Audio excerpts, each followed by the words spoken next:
റബ്ബിൽ തവക്കുലാക്കി അവൻ കൈയൊഴിക്കില്ലെന്ന വിശ്വാസത്തോടെ ജീവിക്കാൻ സാധിക്കണം. എല്ലാരും എന്നെ കൈവച്ചാലും ആരും കാണാത്ത മരുഭൂമിയിൽ ആരും അറിയാത്ത കിണറിലാണെങ്കിലും എവിടെയാണെങ്കിലും എന്നെ കേൾക്കുന്നൊരു റബ്ബുണ്ട്. ഏത് സമയം ഏത് രാത്രിയിലും ഏത് പകലിലും ഏത് ഇരുട്ടിലും ആരുമില്ലാത്ത സമയത്തും ചോദിച്ചാൽ ഉത്തരം തരുന്ന അല്ലാഹ്.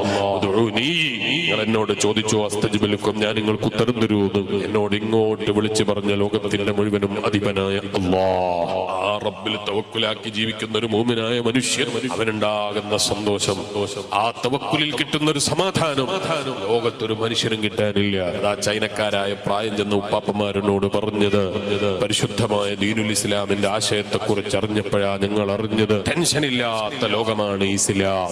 കാരണം എന്ത് നേടിയെടുത്തിട്ടുണ്ടെങ്കിലും അൽഹംദുലില്ലാഹ് ഞങ്ങളെ റബ്ബിനാണ് സ്തുതി.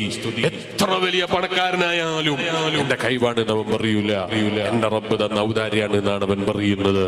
എന്ത് പ്രയാസം വന്നാലും അവന് പറയാനുള്ളത് എന്താണ്? എന്റെ റബ്ബെന്നെ ചതിച്ചതാണ് എന്നല്ല, എന്റെ റബ്ബിന്റെ പരീക്ഷണാണ്. ആ റബ്ബെന്നെ കൈയൊഴിക്കൂല എന്നുള്ള വിശ്വാസമാണ്.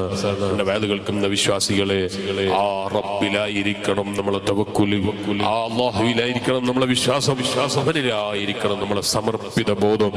ആ ഒരു ജീവിതം നമ്മളെ ജീവിതത്തിൽ നമ്മൾ സമ്പാദിച്ചാൽ ആ റബ്ബ് നമ്മളെ കൈയൊഴിക്കൂല.